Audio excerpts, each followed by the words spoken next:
Well, hello there, friends and lovers. And thank you for joining us. This is 5 Minutes with Robert, me, and Amy, you, Hello. Nasir, and you, and our good friends in the chat. It is good to see you all there. Oh, good. I see Jim is here because I have a note for Jim here. No, I did not figure out who the killer was in the first third or fourth of the book. I'll come back to that in a bit. Hi, thank you for joining us. This is 5 Minutes with Robert and Amy Nasir. Today is Sunday, September 28th, 2025. This is the 271st day of this. Your best year yet.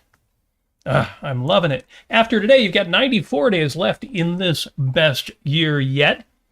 That means there's just 88 days until Christmas, less than 3 months. Crazy. Crazy that we're already coming up on, well, we're in it. We're in the big season. Halloween is in just 33 days. I know you've already started decorating. Have you picked out your Halloween candy yet? Have you picked out your costume yet? Oh, we're working on it. That's an annual thing here at Studio Nasir. And yeah, we've got a couple of Amy's already. It seems like you've 90% decided. Yeah. And it will be quite a surprise. I don't know. Do I want it to be a surprise or do I want to just talk about it? Because I love it. You want to talk about it, I'm sure. You sounds like you want to talk about it. I want to be... What do you want to be? Do you want to be a princess? Do you want to be a witch? Do you want to be a... What do you want to be? A shrubbery. Bring me a shrubbery. Yes. You want to be a bush? I would like to be a deciduous plant of larger size. But not a real green dress. That's cruel. A real one. Oh my Very gosh. cruel. So Halloween and deceptive. Yeah. And on this date, I really... That's... You've chosen some interesting costumes. You have made up ideas that didn't exist before. I want to be able to, like, curl up in a ball and then pop out. And people will be like, oh my gosh, I thought that was just a plant. So tell us in the chat, because I see the chat is active. If anybody already has an idea, first of all, we're adults here. We don't dress up for Halloween. But if you do, like some of us still do. Yes. And, you know, costume parties, costume ball, masked balls. This is not kid stuff. This is serious adult activities. If you have a Halloween costume planned for the season, let us know. I'm curious. And, yeah, you can share with us, too. What do you plan on giving away for Halloween? What are your Halloween treats? What is your personal favorite Halloween candy? Yes, we already have candy corn in the house. I ate it all because we just had a small bag. Did you finish it already? Yes, Seriously? I did. That's funny. There's a story there, and I'll tell that story, actually. All right. First of all, real quick, on this date, history was boring, so I got nothing on this date. Really? Yeah. And there's a couple cool birthdays. Ed Sullivan just had his birthday. Oh. Unfortunately, he passed back in 1974, but Amy, you just had us watch a documentary. Yeah, it's called Sunday Best. Link is in the show notes. Ed Sullivan documentary, and it's about his life, but it's mainly about the courageous acts and courageous works that he had, bringing on Black and African American performers at a time when people were adverse, especially people in the South were up in arms and said, "How dare you, Ed Sullivan, bring on had producers James Brown telling him, don't do it. The Supremes and networks are telling him, don't do it." Oh gosh, so Harry Belafonte, that was a big one. Oh, and don't shake their hands. God, don't shake their hands. Don't hug the women. Don't touch them. Don't hug them. Don't look them. I don't know when. Don't look them in the eye. Just crazy talk from people back in the 1950s and 60s. Yep. So yeah, there's a link to that show if you're interested. It's on Netflix, so you would need to have Netflix, but it's called Sunday Best, the Untold Story of Ed Sullivan. Okay, yeah. And he's very explicit in his resentment of the racism that he had to fight. Yes. Middle-aged white guy. What's he got to fight racism for? But he brought on the best of black and white entertainers. They didn't get into the story, incidentally, about the one thing that he did hesitate, which was rock and roll, and particularly explicitly sexual rock and roll. He hesitated to bring Elvis Presley on. Oh. Yeah, with those gyrating hips. Well, but he did, eventually though. he did. He did. Oh, yeah, he brought on people he was concerned about. He had the Doors come on, for example. Oh. To sing Light My Fire. Some of you will know the story about that. And they thought the line, "Girl, we couldn't get much higher," was a drug reference. To me, I always thought it was very innocent, like, a higher level of relationship. No, Morrison said it was about drugs. And so the producers, and depending on which story you hear, either the producers or Sullivan himself said, "Listen, when you sing the song, could you sing, 'Girl, we couldn't get much better'?" And Morrison, of course, agreed to do it. And then, of course, when they sang, and it was all live and couldn't be bleeped out, he sang it the way he wanted to. There's more than one story about that. But the untold story of Ed Sullivan, this documentary, Sunday Best, well worth watching. Anyway, it's his birthday. So happy birthday, happy posthumous birthday to the late but great Ed Sullivan. Another one who's no longer with us is Ben E. King. Originally Benjamin Earl Nelson, so Benny Nelson. No, Benny King. Singer, songwriter, the co-writer, and made it famous, of course, him and John Lennon, Stand By Me. Oh, stand by me, which is why I posted a video on the Facebooks. If you are on social media, if you're on Facebook, you will see a video of me singing Stand By Me, co-written by Ben E. King, who was born on this date back in 1938.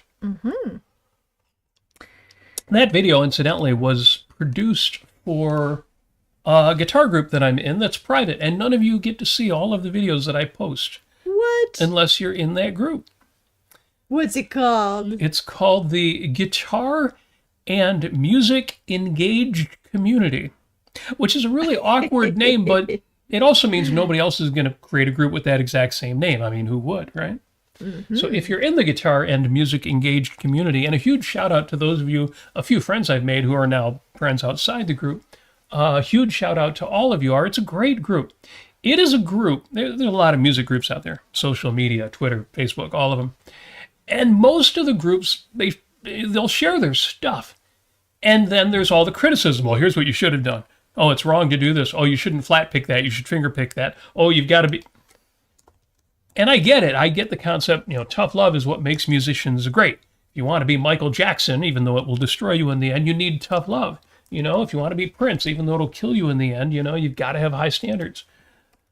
Not my style, not my thing. So I love this Guitar and Music Engaged community because they're all positive.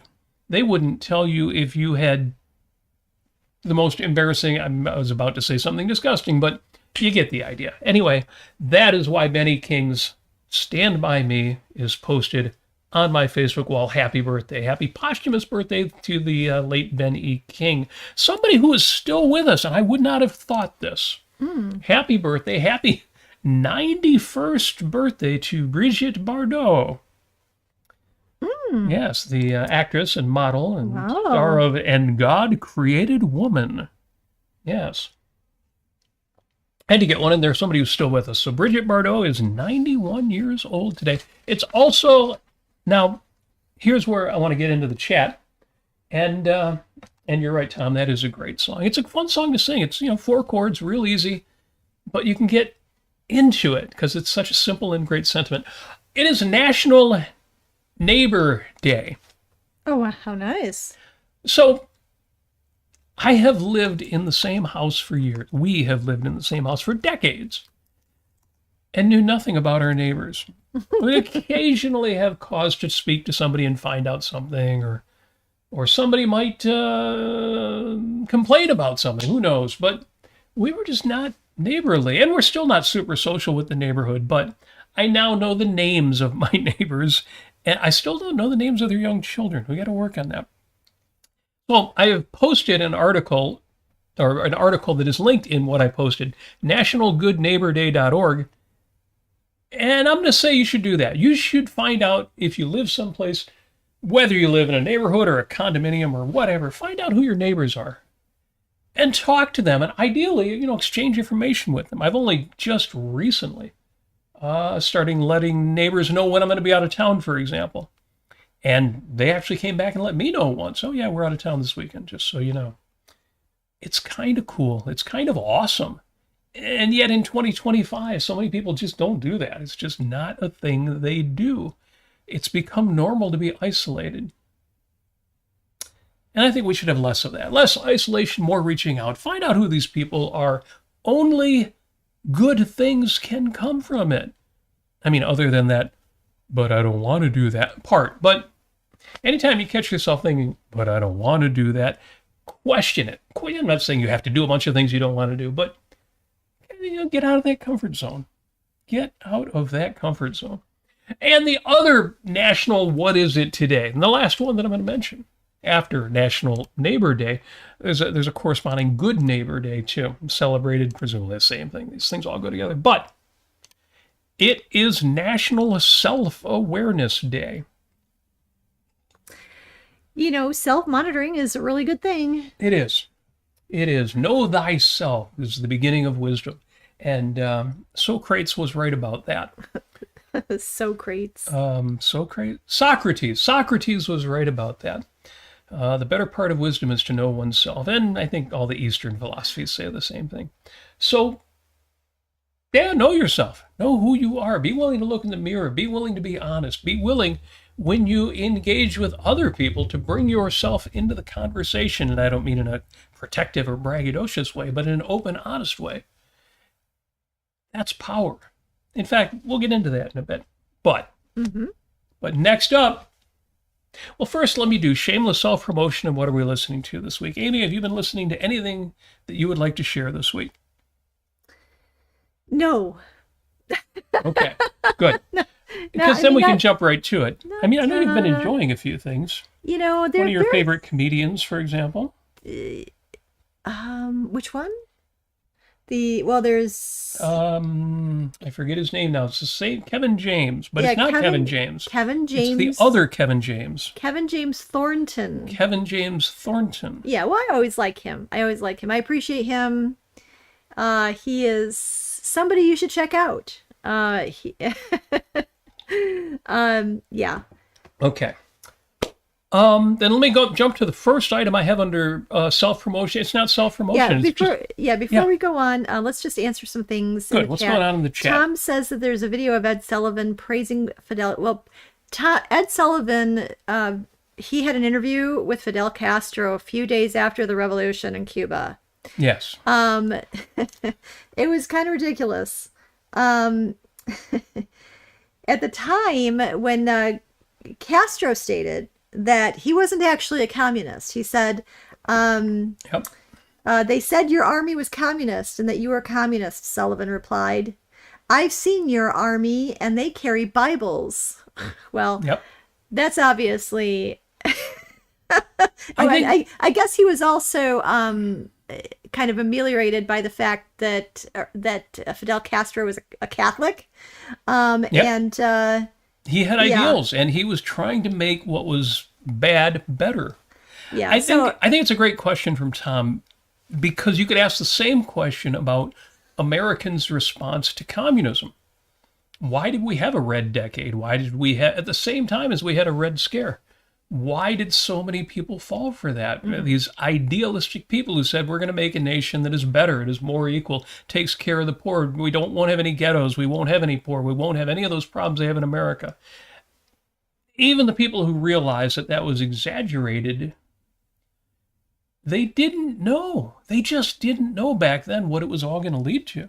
Right. So for somebody like Ed Sullivan to not know better, to not know what we now know 50 years later, you're right. Incidentally, there are other stories about Ed Sullivan, how he could be kind of a jerk, which I think anybody who puts together a show like that is going to have to be hard on some employees and not always pleasant.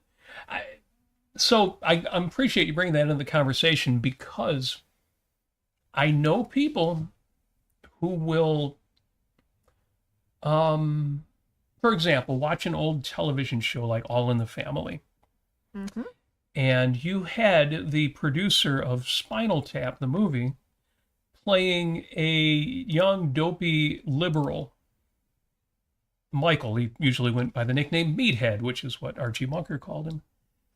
And looking back at that show now, and knowing what we know, not just about liberals, but about what was going on in Cuba, what was going on in Soviet Russia, what was going on in socialist countries, the character doesn't seem idealistic and dopey. He seems evil, but he was idealistic and dopey.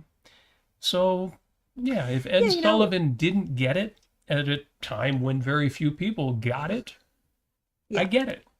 What's interesting about this time period in history in 2025 is that there are no new isms coming about. Everything is basically old and tested. It's not like, 1920 when people were enamored with National Socialism, for instance. Oh, how wonderful. Look at all those lovely children in the Hitler youth camp. Just people fell for so much crap back then, and they didn't know better. They didn't exactly know how human life, human political concepts were not well defined at that time. And a lot of these things people didn't exactly know how they played out. And Ed Sullivan thought, well, Soviet Russia, they're atheists, so they can't be any good. But if Fidel Castro is Catholic, well, and his army carries Bibles, well, there's something different. Well, now we know better. And that's why I'm a little bit more optimistic than I would be if it was 1925 than 2025. So I try to keep that in mind. Yeah, well, that's good. Although then it leads me to wonder, well, what about... Oh, why are my levels so funny? Folks, let me know if the audio is strange, if either of us aren't loud enough or anything. What was I just saying? In a way, it's great that we don't have as many of the extremes as we used to have, and yet it does kind of make me less tolerant of the people who are still sympathetic to ideologies about which we now know better. When Ed Sullivan was talking to Fidel Castro, Castro was not claiming to be a communist, but also... the Black Book of Communism was not out there. People didn't know what communism... They knew it was bad. And they knew, people were dying of starvation after 5-year plans that didn't pan out. But they didn't fully understand the Ukrainian Holocaust. They didn't fully know the numbers of people who died under communism. And how much more there was under Chinese communism than Soviet communism. Which seems bizarre nowadays, looking at how far the Chinese have come since then. So, yes, Jennifer says, Ed Sullivan should have read Atlas Shrugged when it came out.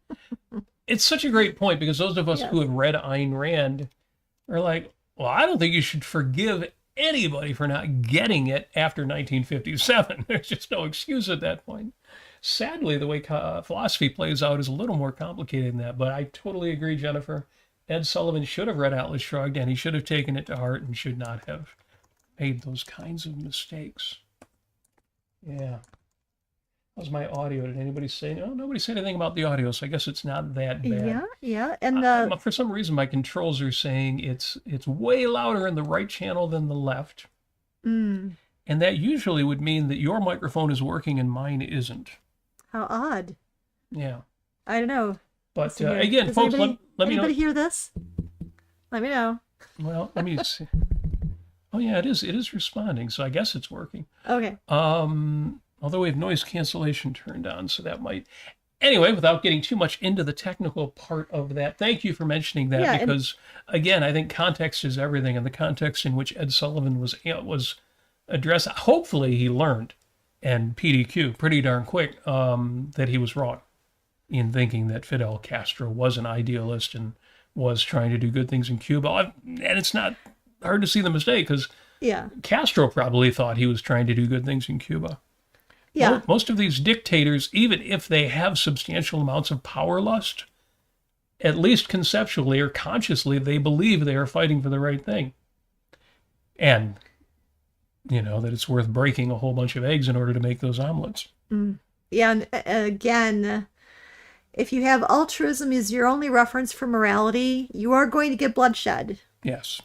Exactly right. That's right. So, so Linda is in the chat and she is wondering, fancy plugging the conference? What conference are you perhaps fancying to talk about? So that would be Linda Cordair of Quent Cordair Fine Arts, CORDIAIR.com.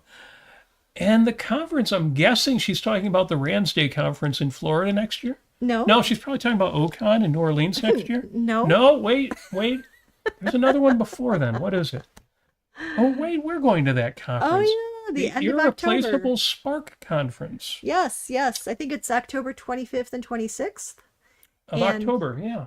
And if you go to the Ayn Rand Center UK website, aynrandcenter.co.uk, Yes. you can read all about it. And yes, we will be attending. We're not speaking, although Linda will be one of the stars of the show. That's right. And we will be there. We will be We there. will be there as customers, as attendees, as, Yes.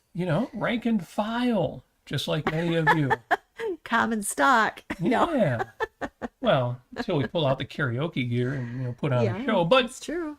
yes, it's going to be good. And if you are not already planning to come, please consider it. If you have known nothing about it, go to aynrandcenter.co.uk and check it out. It's going to be cool. And it's going to be a little different than most of the mini cons or other objectivist conferences. Yes, it will be different. Yeah. And again, if the speakers and stars who will be there, and there's a bunch of them. Mark Pellegrino is going to be there. Jim Brown's going to be there. James Valiant's going to be there. Although he's not speaking, he is going to participate in the workshops. A whole bunch of awesome people are going to be there, including Linda Cordair. If that's not enough, we're going to be there too. So there you go. Yes. Thank you for that, Linda. And Linda Cordair points out you can also go to objectivism.co.uk, and that will take you right to the irresistible spork. No, the indescribable spank. I keep getting it wrong. It's the irreplaceable spark. If you've read Atlas Shrugged, you know that phrase. Yes. Spark by Irreplaceable Spark. Spark by Irreplaceable Spark. Thank you. Mm-hmm. Thank you for keeping me on track and not too terribly silly. All right. Since we're doing promotion, since you should be visiting cordair.com, I have to mention, and it's in the show notes, under self-promotion, even though it's not self-promotion, it's just promotion. I think every year around Christmas time, I recommend Aurum Naturals.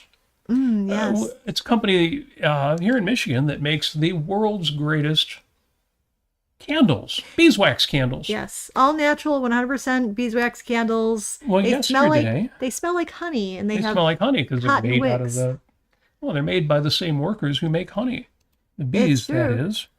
And I mentioned that for several reasons, because I always mention it, but also because, Amy, you were at Greenfield Village yesterday. Yes. And you were working with the Herb Associates? The Village Herb Associates. Herb Associates. So basically, it's the Greenfield Village has a volunteer organization outside of the nonprofit that we are at the Henry Ford. And so I'm part of it. I volunteer for them, and we have these gardens that we keep up in Greenfield Village that we plant flowers in, and then afterwards we cut them and we make all sorts of things with the flowers, and we sell them at our booth. So we did that yesterday for the Detroit Central Market. Yes, weekend. They have a special. The market does a lot of different markets and booths and things, but the Harvest Weekend is special. And you're right, you were there, and somebody that we know well, the proprietor of Aurum Naturals, was there, so we got to visit her. Mm-hmm. And you bought a bunch of candles. Yes, I did. If you've never gone to aurum-naturals.com, and she gave me a great deal. These are beeswax candles, and if you don't know, beeswax, it's not like burning a petroleum. We love petroleum. We love petroleum products. We love gasoline. We love oil. Gimme. But candles made out of petroleum, no bueno. Not what you want. You want candles made out of beeswax. One of the neat things about a beeswax candle is, well, it smells kind of like honey. It smells so good. Another thing about a beeswax candle is it burns forever. A candle like this is going to burn for days. I'm not exaggerating. And the third thing is, if it's not made out of petroleum, there's no soot. They don't smoke. They burn very, very clean. Yes. So Aurum-Naturals, Birthdate.com is in the show notes. So look in the notes on YouTube and on Facebook. And another neat thing about it, which is probably true of every place that you can buy stuff online, is that you could buy something from them, have them ship it to somebody else as a gift, and you don't have to worry about buying that person a present. So there you go. You've taken care of your parents. You've taken care of your kids. You've taken care of your grandmother. Anybody who would appreciate one of these charming, I mean, look at this. This is just so cute. And this little tiny candle will burn for hours. Try that with a tea light. No, these are sweet. So that's all I got under promotion. I've also listed a bunch of our previous discussions of purpose and passion and forgiveness. And you think, well, why would you do that? And that takes us into Robert and Amy Take on the News. Oh, what's going on in the news? Well, there's a lot going on in the news. I mean, you've got the president of the United States. I feel sorry for those people in the United States. You've got the president of the United States sending the military, which, according to the Constitution, can only be used for foreign action or extreme emergencies. Yeah. You've got the president of that country, the United States, sending the military to Portland, Oregon. Well, if he's doing that within the borders of the country, you'd think he would respect borders of a country. If he's doing that within the borders of the country, it must be because there's some emergency. What is the emergency? The ice centers. People are protesting outside of ice centers. Clutching my pearls. How dare they? I think we'd better send the army. My skin is becoming thinner by the moment. So what is our take on that? Oh, well, first of all, he said that Portland, Oregon is war-torn. He doesn't exactly define what that is, but he did. Does it matter that the governor says it's not, and the mayor says it's not, and all of the news reporting says it's not? No, because they're the left-wing media.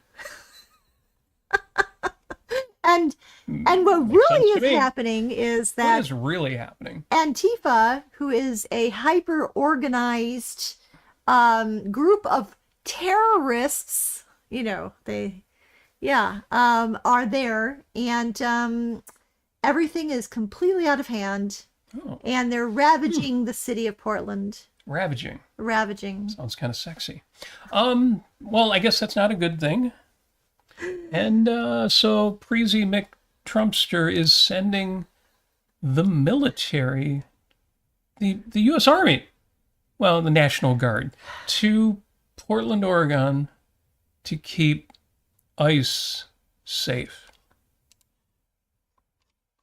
To keep ice safe. My take on that is that should not be happening. I think that's all I've got to say. It's a violation of the Constitution, and it's ridiculous, and it shouldn't be happening. It's and horrible. I don't expect anything to happen as a result of it other than setting a terrible precedent by, once again, violating not just the Constitution, but civil norms of the country. In other words, it just makes things a little bit worse. Not a lot, because, drip, drip, drip, there's been plenty of little moves in that direction. And it's strange because it should be a bigger deal to me, and yet it's hard, and some of you folks will feel this, you will know this, it's hard to get outraged and then have something, more social, but also outrageous happen, and then have something that all of us should be outraged about. For example, the murder of a Ukrainian immigrant on a bus by a man with a knife. And then the murder of a popular speaker and conservative. And that takes us into the hot topic for the week. Erica Kirk, on her husband's assassin. What does Erica Kirk have to say about the man who shot and killed Charlie Kirk? That she forgives him. that she forgives him. Right away in the chat, share your reactions with that. I want to know if anybody thinks that that is right or just or makes any sense. And more than that, or as much as that, can you think of any reason for somebody to do that? Well, here's more context. This is what she said. Good. Quote from Erica Kirk. My husband Charlie, he wanted to save young men just like the one who took his life. On the cross, our Savior, I'm assuming she's talking about Jesus and not the flying spaghetti monster. On the cross, our Savior said, Father, forgive them, for they do not know what they do. Yes, Luke 23:34. Yeah, that man, that young man, I forgive him. I forgive him because it's what Christ did, and it's what Charlie would do. Now,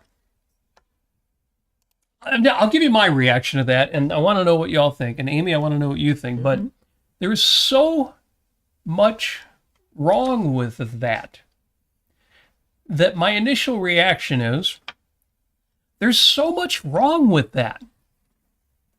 So that's why I wonder, well, yeah, but what would be a reason to do that? And here's what I've noticed over the years. I hear over and over, you're waiting for the third, over and over again, that if you don't forgive the people who have wronged you in your life, you will go on carrying resentment for what was done. And the best way to release that baggage and get on with your life is to just forgive the person and let it go. And here's what I've learned. Tell me what you think of this. I think there are some people for whom that is true. I don't think it has to be true. I think that in theory they could learn better. But I think there are some people like that. There are some people who cannot forget without the forgiving part, without some forgiveness ritual. They can't let go of stuff if they go on believing that it was an injustice. Tell me in the chat what you think of that, because I've seen it over and over again. Everybody, so many psychologists, so many philosophers, so many self-help types advise exactly that. You've got to forgive people so you can let things go. And with the way I was brought up, not the way I was brought up, but the way I turned out, that never made any sense to me. I thought, well, I can forget things, in the sense of not carrying it, not having a grudge, not constantly thinking about it, not thinking of myself as a victim, not being angry.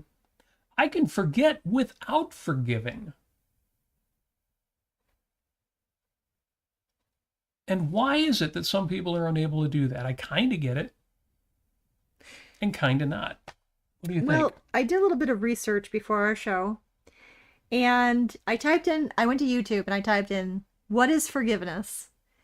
You're going to see a lot of short videos. None of them go into explaining exactly what they're talking about. Videos are always the worst answers you can find on the internet. It drives me nuts. I don't forgive the people who put videos at the top of a search.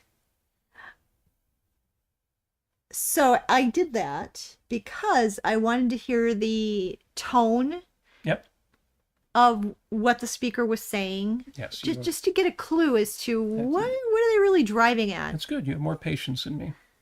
So I admire that. So what's really going on here is that most of the videos, like they're each less than 40 minutes long. Some of them are in the shorts. They're like a minute long. Of course, they don't exactly know. Some of them will say outright, there are so many ways to define forgiveness. I'm not entirely sure. And what I think it comes down to, and the best answer I've gotten, is a term called emotional forgiveness. and it's what across the board, self-help and religious that I surveyed, describe as letting go of your trying to let go of your emotions. Well, what emotions does somebody have when they have been wronged egregiously, horrifically?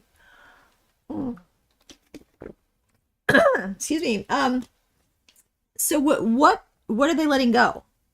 And from what I can understand is what they're trying to say is that they're letting go of the connection, kind of like the emotional connection between the person who the person who violated, like the shooter in this case. And so they're not, one person said they're not accountable to me anymore. I'm letting that person go. I forgive them. I let them go. And I'm every time I think of this person, I'm not going to think of the pain that this loss has caused me. I'm letting go of the association with this person. And I think in the better sense of that kind of psychological processing is that you're basically saying this person is on their own journey. I don't have to ever talk to this person. I don't even need to know why they shot my husband, for instance.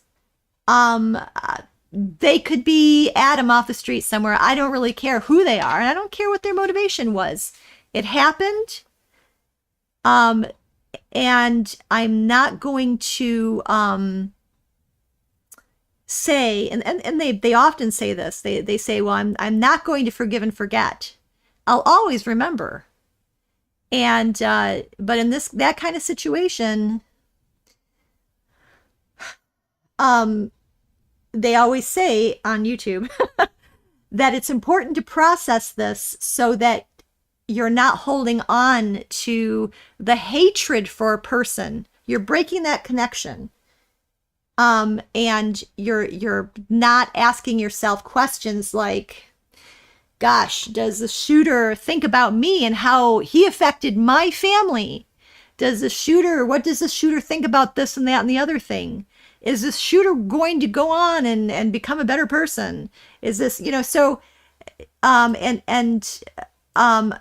what was this shooter thinking before he went and did this? Why does he hate me so much? Why does he hate my children so much? Why does he hate my husband who he shot so much? Why? So what that does, as far as I can understand, is that it cuts that off. This person is separate from me. There is no connection. This person's on their own journey.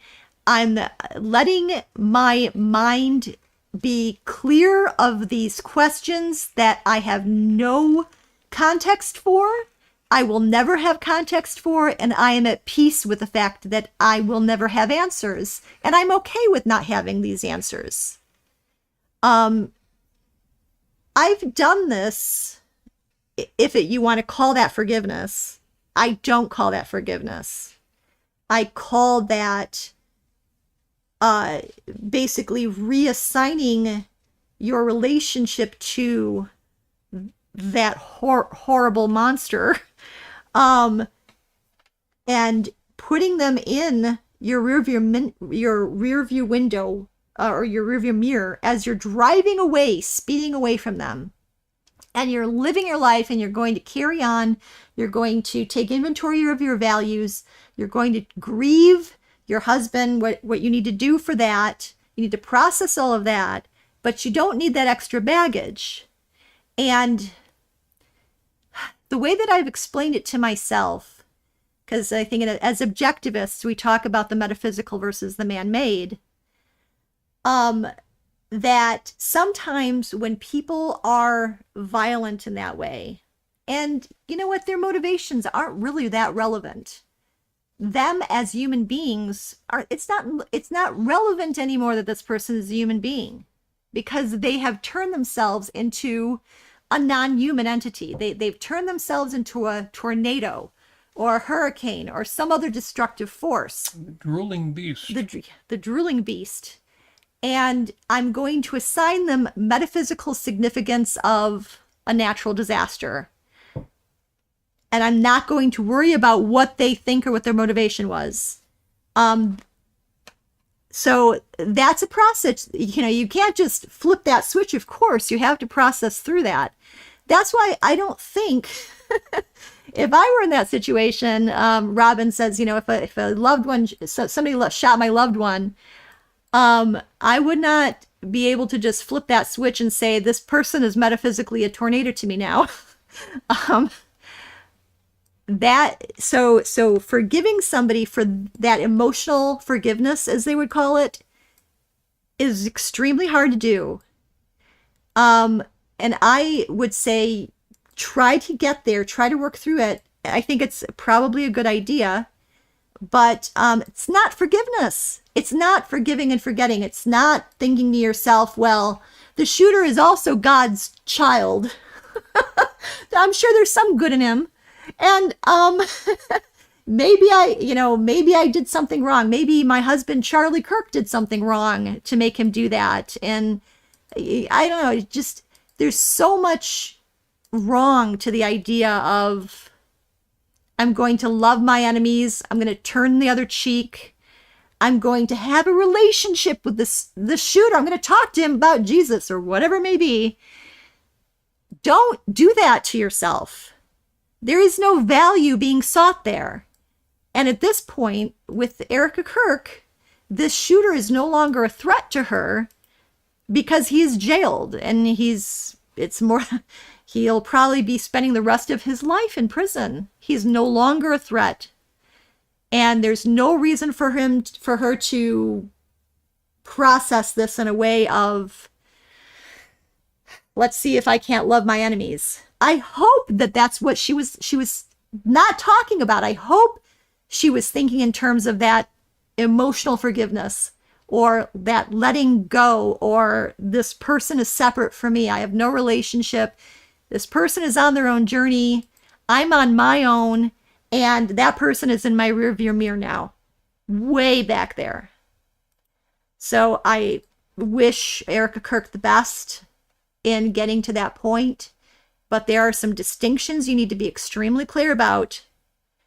And it's going to be extremely sacrificial, self-sacrificial to you if you can't figure that out. So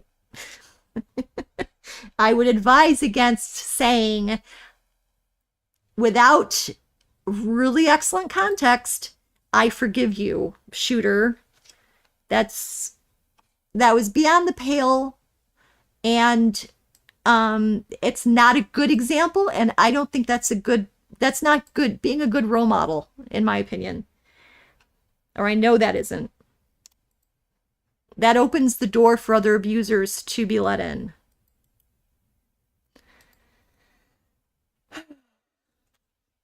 Very good. There's my soapbox. Yeah, it's and in that context, and this goes along with some of the things that folks are saying in the chat, to the extent that Erica intends to remain a leader in the movement, for example, she's going to take over Turning Point, she is setting a Christian example, but she is not setting a good example. What are we to think of those who would say evil is forgivable? It's okay. Does that encourage evil? Yes. What does that do to virtue? What does that do to the person who lives his life virtuously? If he is to be sacrificed to those who are evil, and you can't even say at least, well, the evil person was evil. They were wrong. They are not to be forgiven for what they did. What does that mean? And take it out of the realm of murder. What does that say in general about being a decent person versus being a lousy person? Robin says, what would Robert think if Amy said that about him after someone assassinated him? Well, after somebody assassinated me, I wouldn't worry too much about what Amy said about me, but while I was being assassinated, if I knew in advance I was going to be, yeah, I'd be mad as hell. What do you mean you forgive him? What does that? And, throw the outrage outside for a second and consider it dispassionately. What does it mean to say you forgive him? Because there's an element of saying, well, I'm okay with that. I still regard you as a good person. I don't condemn you. I get the whole, I want to put the anger aside thing. But my bottom line here is, if you can do it, and if you're habitually rational, you probably can, you should forget, but you should not forgive. Well, what do you mean forget? How can you be angry if you've forgotten altogether? Well, you don't forget altogether. It may come up again later. I'm not going to think about this guy anymore, but if he comes into the news, if he knocks on my door, I'm certainly not going to forgive and say, well, it's okay now because I forgave you. Let's have dinner. And if that sounds like an exaggeration, there are cases like that out there of people who have become friends with the murderer after the murder of somebody that was important to them. And I get it, because they will tell glowing stories about how, yeah, we became friends and I totally understood where he came from and what he did. And I can't think of anything not just more self-sacrificial, more self-effacing, more a slap in your own face than that, but also more encouraging of more violence and more bad behavior. Even though, forgiveness stories are always heartening. But when they are unwarranted, when they're unearned, undeserved, when there's no evidence, no reality behind the forgiveness, no facts. I should probably say real quick, for those who have not studied the issue or listened to our previous podcasts on the subject of forgiveness, forgiveness is appropriate when the person who has done some wrong to you has not done something where you've lost some irreplaceable value. Mm-hmm. And not just that they killed your spouse, but you were a musician and they crushed your hand or something. So as long as that hasn't happened. And B, when the person has actually expressed remorse, when they've actually said, I'm sorry. And C, when they have given you evidence that they've actually changed, that they're no longer the person who could or would do that thing again. And if all of those elements aren't in place, forgiveness is a lie. Yes. And, there's also situations where, say, somebody comes over and, whoops, you have an expensive vase that they accidentally tipped over and it, went all over and shattered. You can say, oops, I'm sorry. I expect you to forgive me now because I'm your friend. That wouldn't cut it. That would be bad. If you said, hey, you know what, let me compensate you monetarily for that, would that be okay? And I understand that you're extremely angry at me and I respect that. And if you want me to leave, I will. And, there are some things you can do to make amends. We've done, I don't know if we have or if I did those solo, we've done topics on graciousness, on grace, on manners. And this is one of those kinds of situations. If you accidentally destroy something of somebody else, what is your product liability? Why do we, for example, carry insurance on our automobiles? The most basic level, what they used to call PLPD, product liability and property damage. In other words, you go out and do something with your car that ruins somebody else's stuff, and your insurance covers it. Well, if you break somebody else's vase or do something else accidental that costs somebody money, the law is different depending on the situation. But the manners of it is, if you can compensate the person, you'll do that out of graciousness, out of manners. You won't say, well, I didn't mean to do it.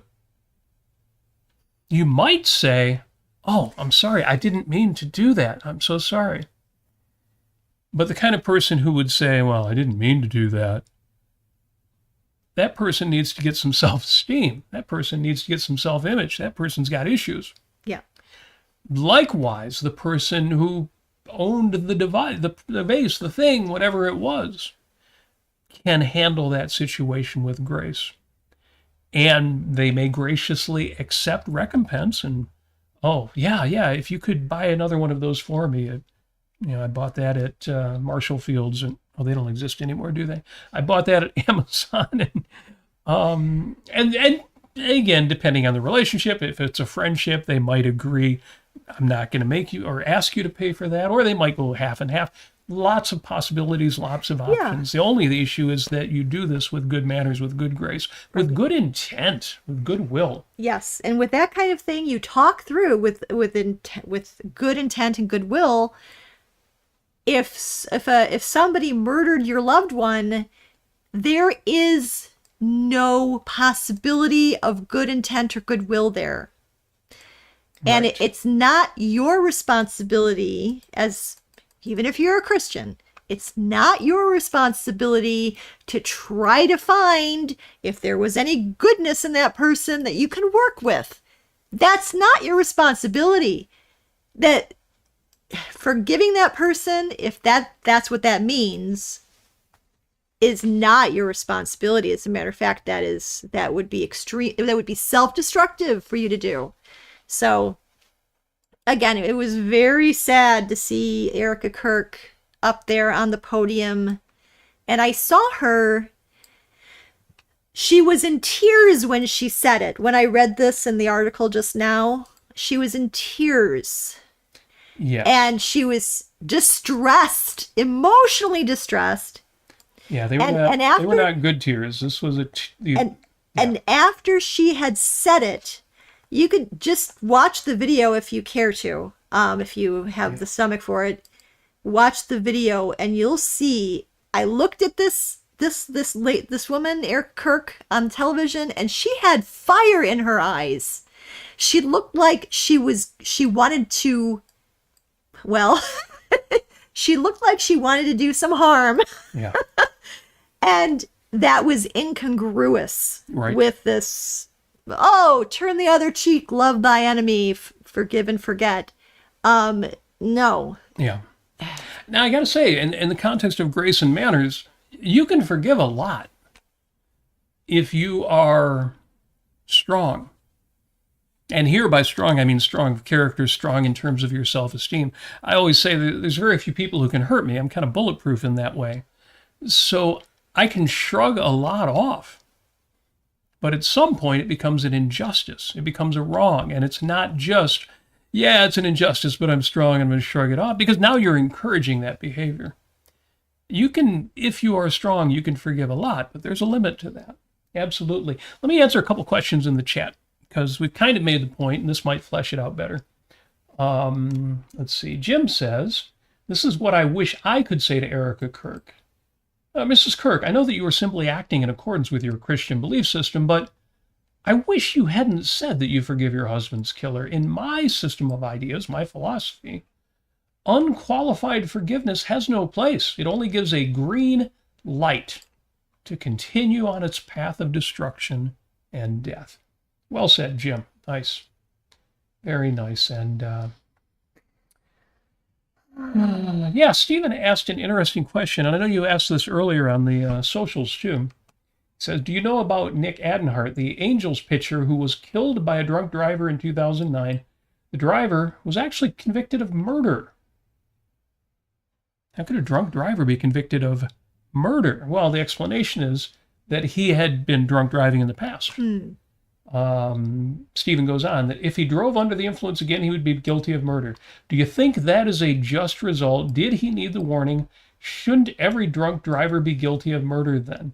And I think this is a case where context matters. I am not, unlike Stephen, I'm not a professional in law, so I don't know the answer to that. I understand the judge's logic in saying that this is not your average person who makes a mistake. This is somebody who's made that mistake before, has caused damage, and continued to make the same mistake. In other words, he knows in a way that your average person doesn't just how damaging the activity is. And in that case, that becomes murder. And I would assume that's manslaughter, not first-degree murder, but still. I don't know enough about law. I would have to ask Stephen Valiant or Stephen Valiant, James Valiant, or Stephen Katz, somebody who's in law, to give a Right. better answer. All I can say is I at least am sympathetic to the logic used by the judge. And again, it's not going to be a case of first-degree murder. It's not like you're putting this guy behind bars for the rest of his life or putting him in the chair. So do I think a stiffer penalty is warranted given he's on his second or maybe third strike? Yeah, to me, it makes sense. Yeah. I want to address a question. Jason has a good question here. If not forgiveness, what about vengeance or revenge? Well, I think we've addressed that one before. I think vengeance is different than justice. I think vengeance is always bad, but I've heard people, and it might have been Jason, use the word in a way that implies justice about a high value and therefore you have strong emotions about. If that's all vengeance means is just justice and you really, really care and you're glad that it happened, okay. That's just justice, and that's, usually a police action, but whatever it takes. I don't consider that vengeance. To me, vengeance is supposed justice on the basis of emotions and not on the basis of reason. I think that leads to injustices, but depends on how you define your terms. Yeah. I mean, in this particular case, the perpetrator is now behind bars and is no longer a threat to Charlie Kirk's family or anybody else. If it were in a situation we were living in a lawless society, thankfully we still have some laws that actually are rational.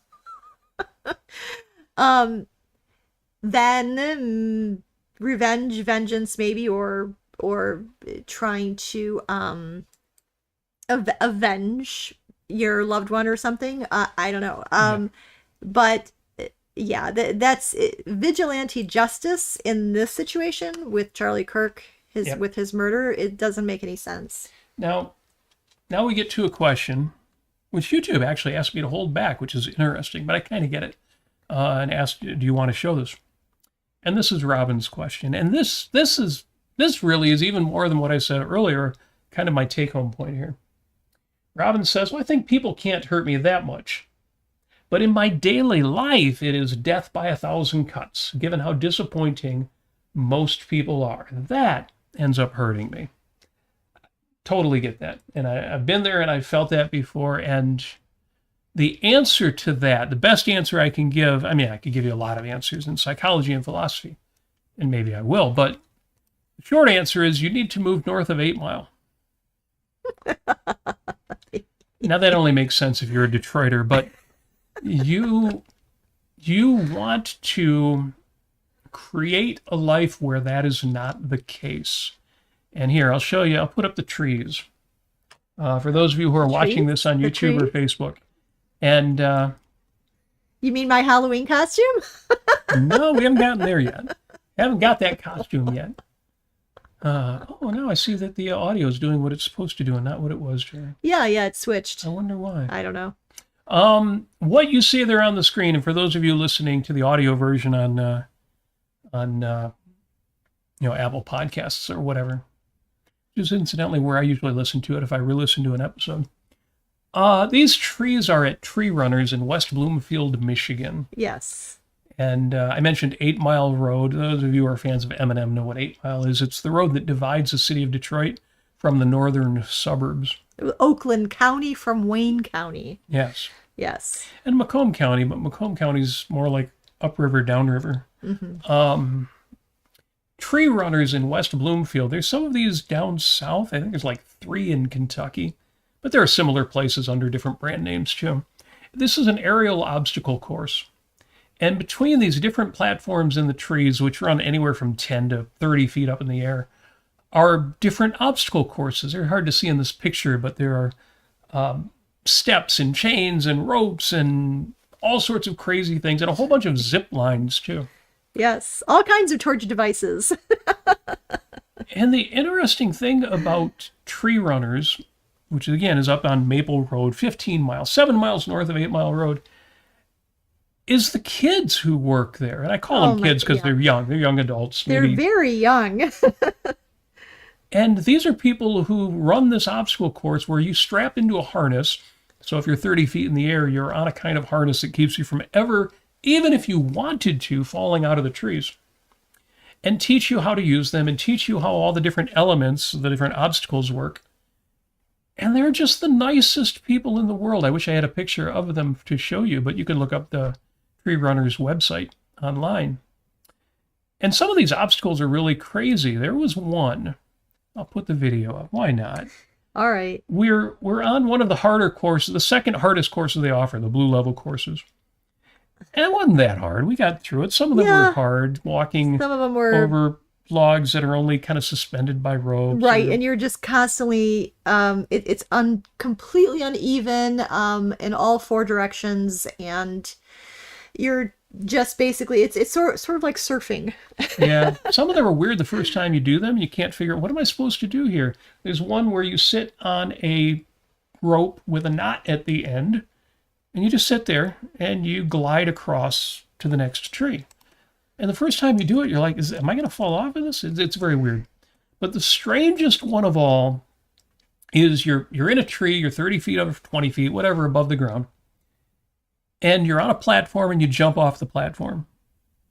And you hook your harness up, this harness you've got on your legs and around your body, up to this device that looks like, if you've ever used a tape measure, where you pull a tape out of a little thing, it's like a big wheel version of that. It's, the wheel is maybe 8-10 inches in diameter, and there's a strap coming out of it.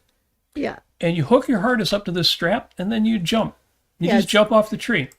And it looks kind of like this. You can see Amy there up on a platform, and she's hooking her harness up to this rope or strap. These two lines sticking in front of her are just the part of the harness that she's using. That's not really part of this exercise. This is me looking at my life flashing before my eyes. And I'm supposed to jump off of this platform and trust this little wheel thing at the top to slowly lower me down. And it turns out it does. And it works exactly the way you'd expect. Except the very first time you do it, I'm like, I'm supposed to jump off this platform and trust this equipment?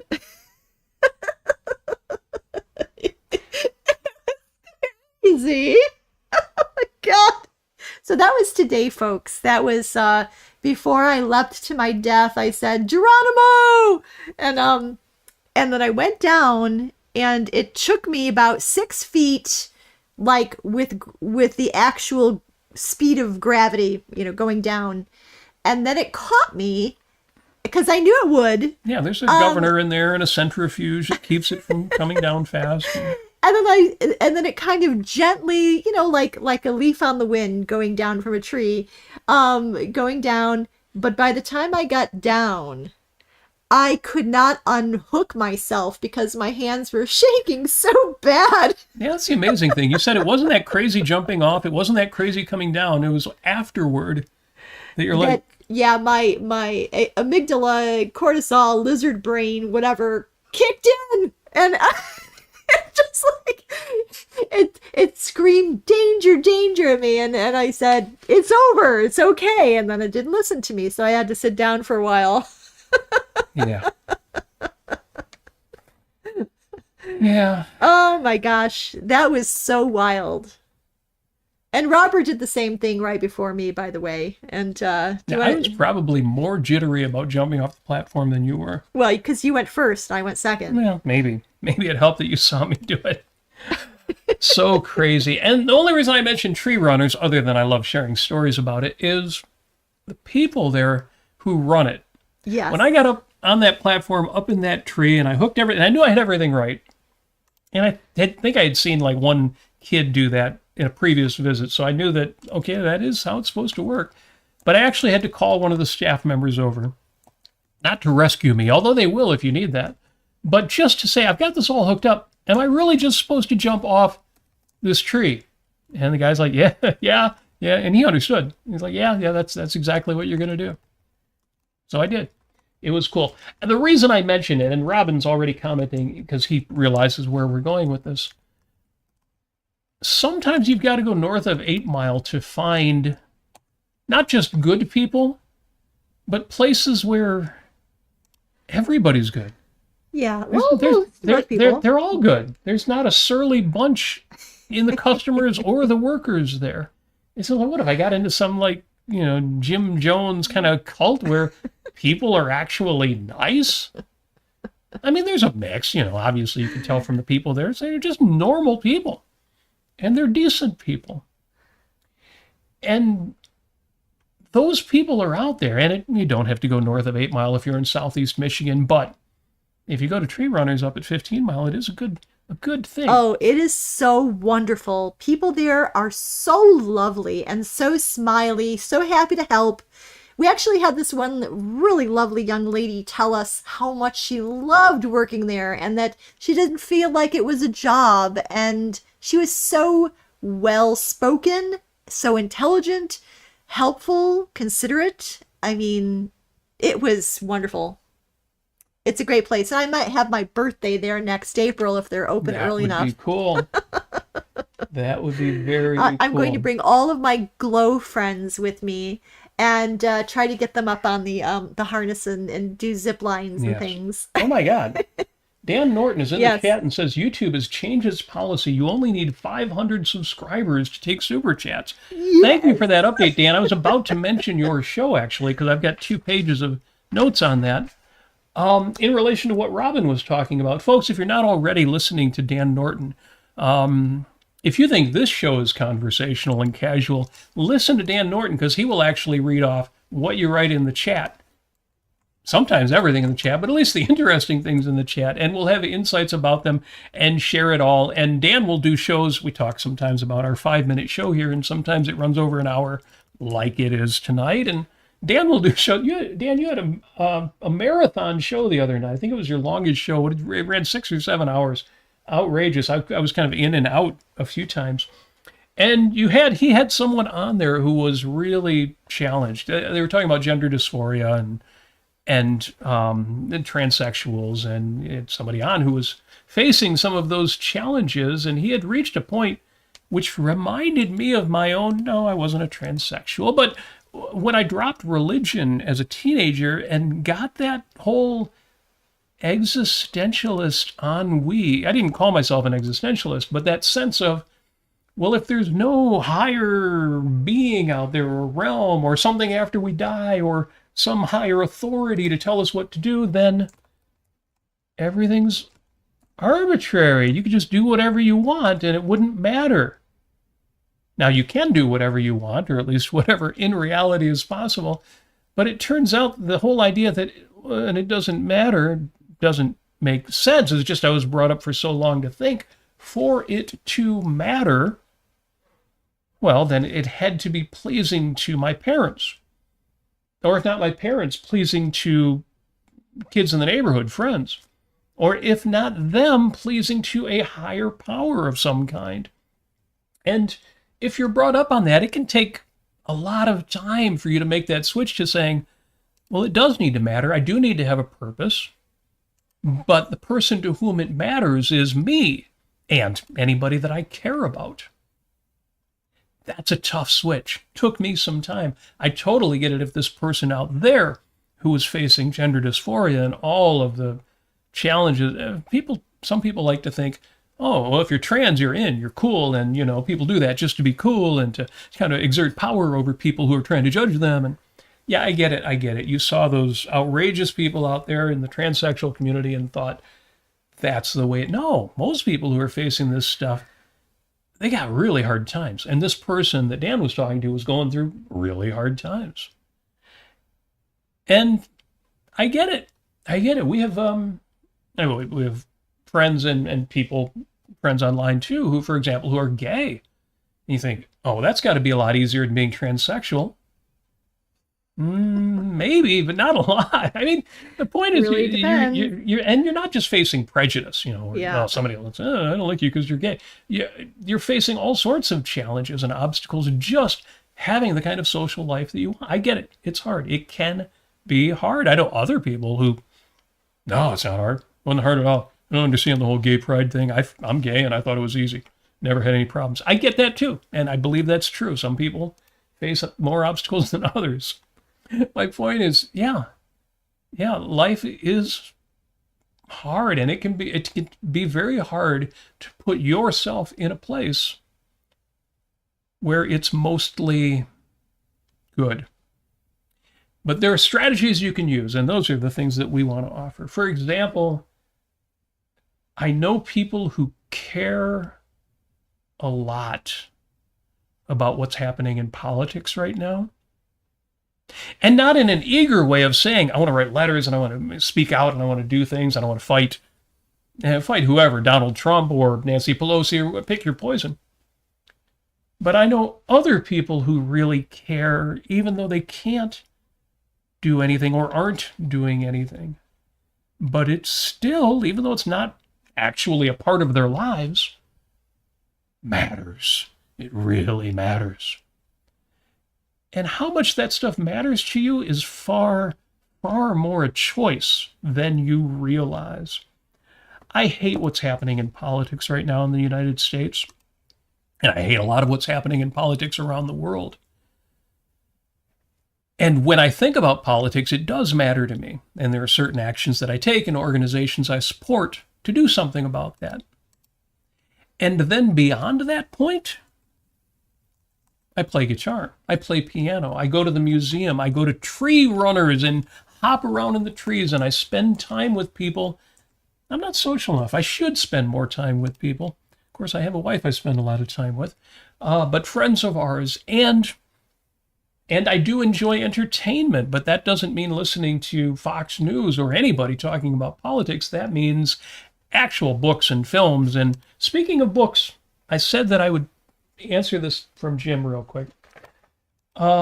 Because he had asked about Agatha Christie's book, The Murder of George Ackroyd. I'm doing that from memory because I don't have that in front of me, but I have the note. You had asked, did you guess who the killer was in the first third or fourth of the book? Because that's what Christie wanted you to do. She wanted you to know early in the novel who the killer was, and she achieves that by means of a single line, which consists of only a few words.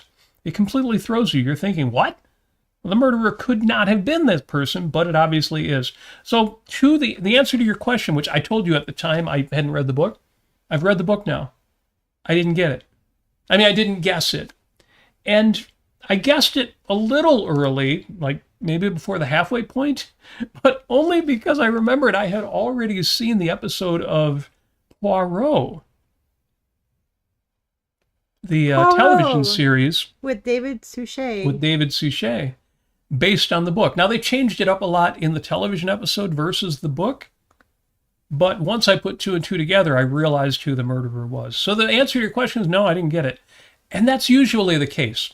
I can sometimes guess who a murderer is, but between me and Amy, she probably gets it right twice as often, maybe more, as I do before you know. You know, the last few Poirots that were in the last season and the long form kinds of episodes. Yeah, it's been difficult. It's hard.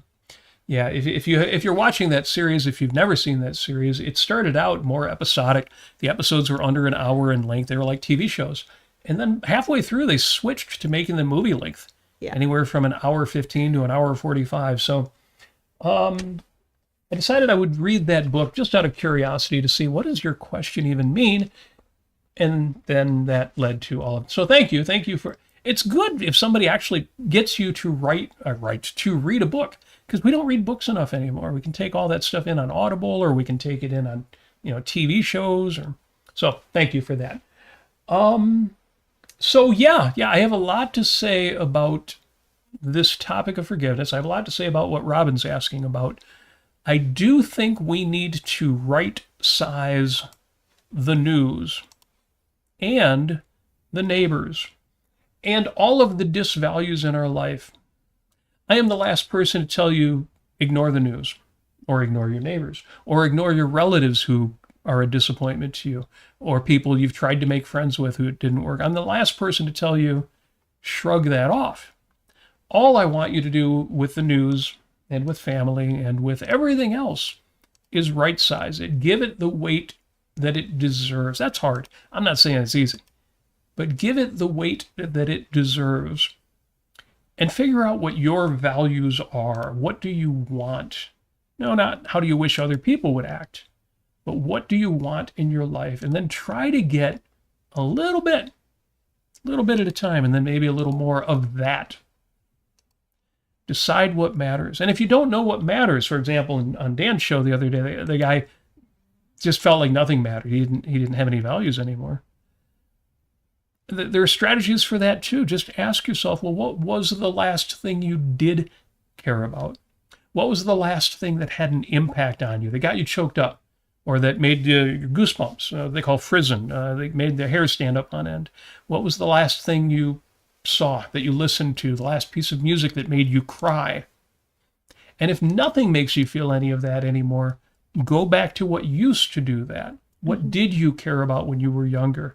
Even if you listen to it now and you feel flat, experience it to find some clues for what your values might be now. Very true. Very true.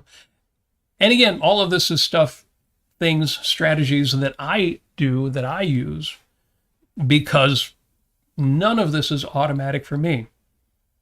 I mean, easier than it is for folks, well, who are like I was, 30 years ago. But it's always something I have to return to and do consciously. Purpose needs to be conscious. Passion should be conscious. And again, if all of your passions lead to disappointment, change where you're looking for them. If you've tried everything, you haven't tried everything. If you can only get a few things out of life that really excite you, get those things, try to get more of them. And more than that, try to get to where you can, without evasion, shrug them off. The bad things, the things that are disappointments. And I get it. At some point, you've done and you've tried so many things that the level of disappointment has ruined all motivation you have to try to make things better. In that case, you can pull back and you can absolutely say, I'm taking a time out, and, live life light. I want to, if you don't mind me interjecting at this point. No. I think I'm ready to wrap, just because we're going long, and now I want to write a whole episode based on this specific aspect of this topic. But yeah, let's make it longer. Okay, so one of the things, because you were talking about going back, reliving what you love, what your values are, coming up with songs. One of the things I've been enjoying doing, I created a playlist recently. So I've got Apple Music. Works on Spotify too, by the way. For folks who are like Apple. Yeah. Spotify too, but we don't have Spotify right now. No, I have a free Spotify. I actually came up with what I call moon songs. Moon songs. What are moon songs? The moon, made of cheese. What does that make you think of?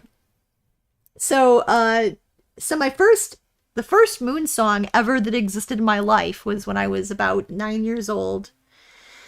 And the Police song, Don't Stand So Close to Me, came on, and it is so creepy.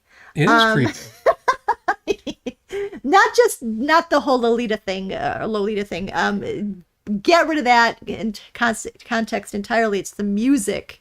Listen to that music in Police's Don't Stand So Close to Me, and think of the moon, and you'll know what I'm talking about. If I think you would.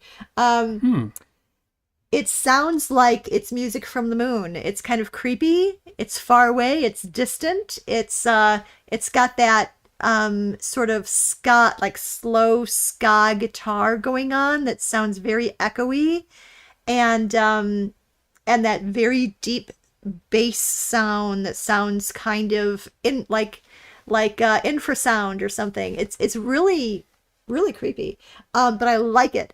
So there's also on my list, there's Wax and Wane by the Cocteau Twins. Of course, Walking on the Moon by the Police. Rapture by Blondie, don't ask me. Nocturnal Me by Echo and the Bunnymen. The Killing Moon by Echo and the Bunnymen, of course. The Chauffeur by Duran Duran. It's a really nice one.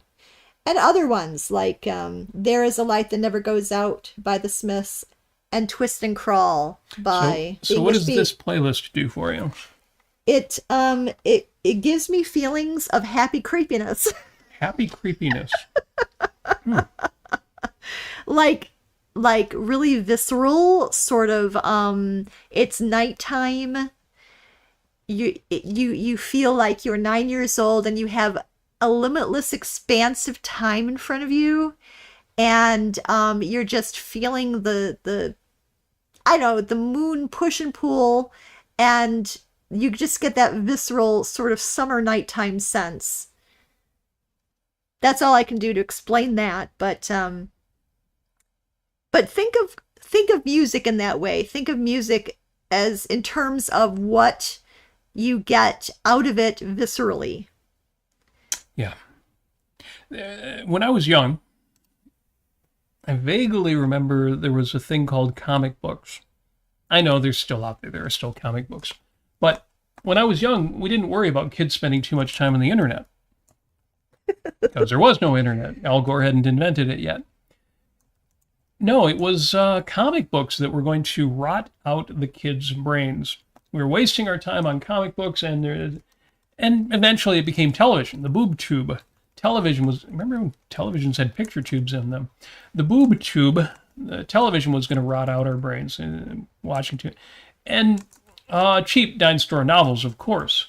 You mentioned Vengeance. You know who gives Vengeance a good name is Mike Hammer and Mickey Spillane novels. But that was going to rot our brains out. And it's always something else. Something else is going to come along and is going to be the thing that ruins our lives and wastes our time. And there's something to that. But baby bathwater thing. You know, we were throwing out something good with something bad, or something bad with something good. Point is, escapism is doing art wrong. Because just escaping for a bit isn't necessarily a bad thing. It can be a powerful tool. You tell me, is going to the movies escapism? Is that evading your responsibilities? Is going on vacation a violation of the virtue of productivity? Is that escapism? No, I think changing your context in order to change your state, your mental state, is a powerful thing. And if you are doing it not as evasion, but as a tool to put yourself in an empowering state, which is something I think all of us absolutely need, then it's a good thing. And I'm sure in the chat, Robin and other folks have got their ways of doing that, but don't underestimate the power of that. Not just to convince yourself that there's something better out there, there's better people out there, but to remind yourself that there are better things and better people out there. Which is absolutely true. If you're not sure of that, go out to West Bloomfield and go to Tree Runners and talk to the kids who are running that, well, not Yes. running the place, but who are working that place.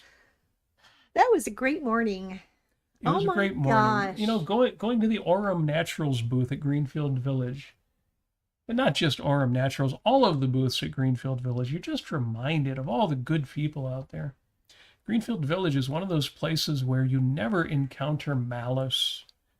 No, you don't. Know, some families are more charming than others, but just about everybody there is there with positive intent and goodwill. They don't pay enough for anybody to work there who's just there for the money. True. I don't mean to criticize their pay scale, but Amy, you worked there for a year as a presenter in the village. Yeah, I mean, it's so it's nobody's working there to get rich.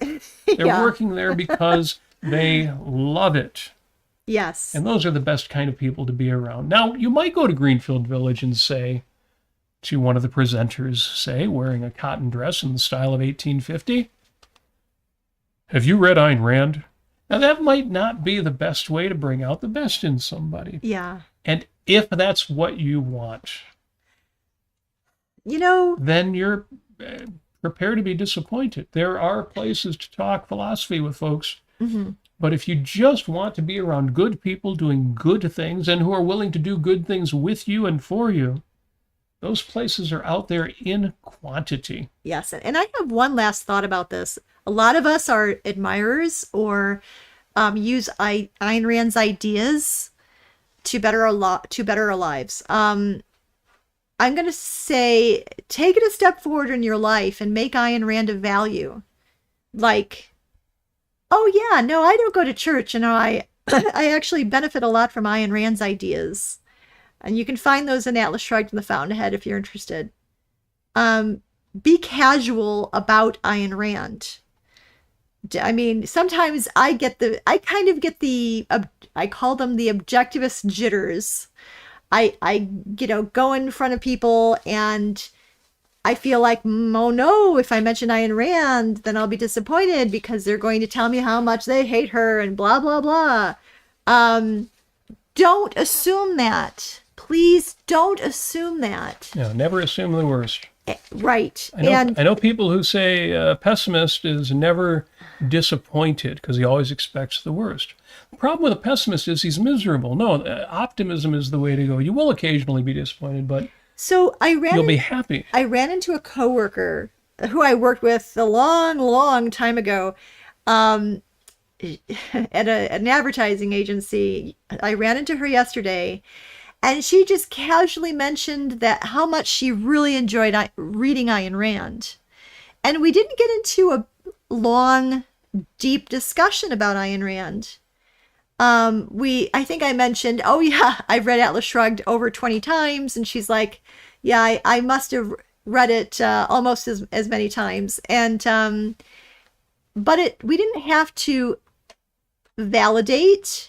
I didn't have to say, oh, so are you really an objectivist? I didn't have to. It was just a natural process.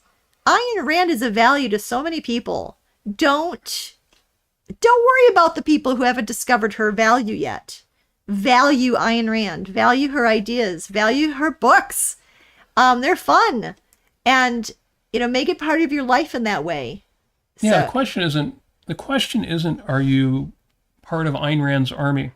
Are you spreading this philosophy? Are you changing the world? The question is, are you using these ideas to live the best life you can? Yes. And, part of that may be, doing all of that. Yaron said on one of his recent shows, well, I'm not looking to change the world in my lifetime. I thought, wow, that's a heck of a statement. It makes perfect sense. But you would think somebody like Yaron, who is dedicating his life to spreading these ideas, would also want to see some change in the culture by the time he passes away, but he's not expecting that. And I get it. I totally get it. Well, I'll say, Willful Thinker here on YouTube says, my niece was told by my sister that objectivism is a cult. Ugh. Well, objectivism is the worst cult in the world. We are objectivists. I wrote on Michael Leibowitz's post. I said objectivists are the best heretics. Yeah. we can, yeah. I mean, and on top of that, there's just, I would call it infighting, but there are respectful disagreements between objectivists, and that's okay. But if somebody had come to me when I was 15 years old and said, "Hey, Robert, there's this one writer out there. All those different philosophical questions you've got, one person came up with the right answers to all of them." Yeah, I would have been disbelieving. I would have said, well, that's something to be suspicious about. So hopefully your niece will get to the point where she'll reach an age where you can see a bit of curiosity. She might ask a few questions about, life and stuff. And, you give her a copy of The Fountainhead and say, well, this one had a big impact on me. Which is, for me, absolutely true. And when I've given away copies of The Fountainhead, I haven't said, this will change your life. It changed my life. No, this one had a big impact on me. And like I say, again, treat Ayn Rand as a value that you can casually mention to other people in your life. Casually. That's the word. Akira says, I never bring up philosophy unless I'm talking to a philosophy student or professor. You can tell people about Ayn Rand and how much her ideas are helpful to you. Ayn Rand's ideas are helpful to me. There you are. There you have it. You don't have to say any more than that.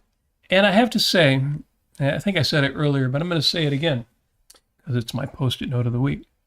I'm not saying I'm entirely immune to these things. Obsessing on something that I can't do anything about, etc. So I made myself a Post-it note of the week that I will share with you, and it says, no churn. So if you catch yourself churning, if you're having thoughts or especially emotions, which is great because that's passion, but they're not doing you any good. In fact, you're being unselfish by having those thoughts and those emotions. Just say to yourself, no, I'm not going to churn. I'm not going to keep that butter churner, that cement mixer going without any purpose to it, without any action flowing from it. Well, how do I stop it, Robert? And the answer is, if you can't forget it, we talked about putting things in the rearview mirror and watching them drift to where you can't see them anymore. But if you can't do that, then do take some action on it. Some little action that will remind you both that you can act, you can do something, but also you can't do everything. So if it's politics, you can write a letter to your editor, or you can make an insightful post online that's more than just complaining, or you can talk to somebody about it and have a conversation that's worth having that gives you additional clarity, or you can do 1,000 other things to have some little action that will make you escape the butter churn or the cement mixer and move on then to other things that actually matter to you, that you can actually be selfish about. No churn. And with that said, what time is it? My gosh, it's been a little more than 5 minutes.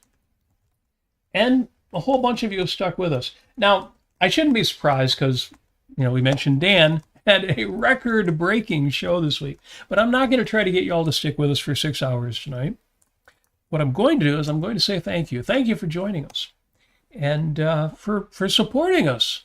Those of you who have liked the shows, shared the shows, as Dan mentioned, 500 subscribers now. They've changed that requirement of 1,000 down to 500. So if you could please, well, first of all, if you're not already subscribed to the show, subscribe to the show. Does you no harm. All it means is that when you look at all the shows you're subscribed to, we will show up to. But also, if you could share the show so somebody else can listen to it and say, oh, maybe I should subscribe to that. Well, that would just be awesome and greatly appreciated by us. If you want to go further, support the show financially, send a couple dollars our way, especially those of you, I know some of you are independently wealthy out there, and some of you are just people of modest means, like many of us. Patreon.com/Robert Nasir is where you can make a small, or large, but a small monthly contribution to the show. Thank you to those of you who are already patrons of the show. You totally motivate us, and you have our deep and abiding and adjective gratitude. No, seriously, you're the best. And you are part of the reason, a real part of the reason why this show happens every Sunday night at 6 o'clock Eastern. I appreciate you. And there's a bit more in the chat, but I will have to read some of them later because we are going way too long. Willful Thinker says, I would have loved to have been part of the collective. For those of you who don't know, that was the name that Ayn Rand humorously gave to the people who were part of her circle that she communicated with on a regular basis.